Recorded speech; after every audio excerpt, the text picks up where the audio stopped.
One of the most daring and far-reaching innovations built by the Barefoot architects of the Barefoot College in 1986 was the construction of a 400,000-litre rainwater harvesting tank under the stage where over 1,000 people can sit and watch performances. Although still considered a crazy idea, the Barefoot architects connected all the roofs of the college to this underground tank. The overflow from this tank was connected to the underground open well at the edge of the campus. The result? Till today, not one drop of rainwater is allowed to go waste and flow out of the campus. To prevent further rainwater from flowing outside the campus, 2 shallow open wells were dug solely for recharge purposes. One near the open well, close to the medical section, and the second well at the other end to collect surface runoff from outside.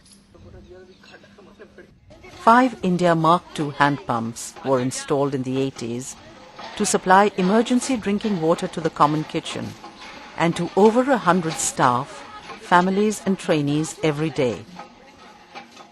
3 water tanks each, with a capacity of 100,000 litres, were constructed with ferro cement by women barefoot architects to store all surplus water for drip irrigation, cleaning utensils, hand-flush toilets, as well as watering the plants and trees within the campus. In the late 80s, another significant step was taken to collect rainwater. In the summer months, the Tilonia Hill, which lies close to the Barefoot College campus, radiated heat from rocks and boulders amounting to increasing temperatures up to 45 degrees centigrade in summer. In contrast, during the monsoons, large quantities of rainwater would flow down the mountains. Thus came the decision to divert this surplus water into the campus. Channels were made. The monsoon water would be directed to flow down these channels into a shallow open well to act as a filter for all the impurities that came down the mountain. The overflow would be diverted into a vast open well, 20 feet wide and over 100 feet deep. Of course, no one believed such quantities of water would ever be collected.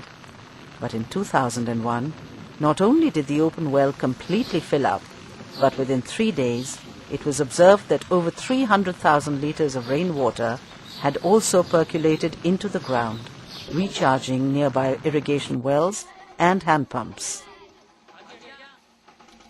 Today, even after 4 years of drought, the 5 hand pumps in the college campus are still supplying water day and night, not only to the staff, but also to the whole village.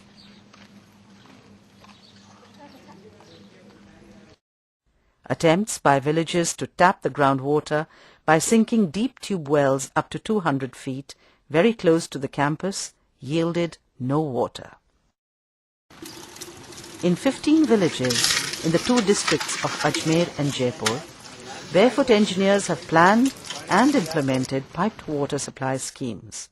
Pipelines have been laid, taps have been provided in each house, financial contributions from each house every month ensure repairs and maintain the systems.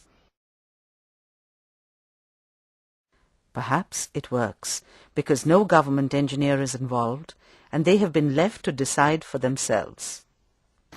The practice so far elsewhere has been to collect rainwater in nadis in the hope that this water, when it percolates into the ground, would recharge the open irrigation wells in the village.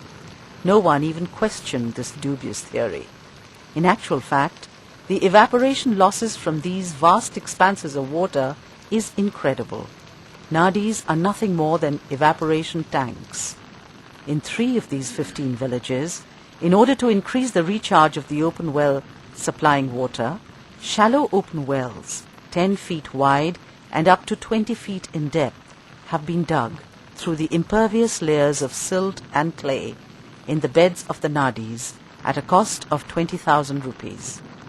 This has artificially improved the percolation rate substantially. After 4 years of drought, in the 3 villages of Chota Narena, Raghunathpura and Faloda, The community piped water supply systems are still providing water for 1 hour to their homes every day. A decade of practical experience by the Barefoot College has demonstrated the impact of rainwater harvesting and groundwater recharge. To share this experience, various case studies were presented to senior policymakers and planners from the central and state government in May 2003 in Jaipur. This included presentations from government departments suggesting that water from the Rajasthan Canal, hundreds of miles away, could be diverted for recharge purposes. That 13 or 14 districts of western Rajasthan are in a totally critical situation. The Tilonia model in fact demonstrated a simpler and more cost-effective model.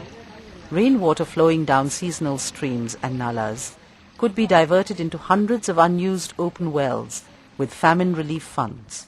Since the open wells were located close to these nalas and streams, all that was required was channeling of rainwater. Village leaders from the Bilara Panchayat Samiti of Jodhpur district felt this was the answer they had been looking for. At a meeting attended by 32 sarpanches, the district-level officials passed a resolution in the Gram Sabha urging the government to start relief work by immediately implementing the Tilonia model into 1,000 open wells before the monsoons set in.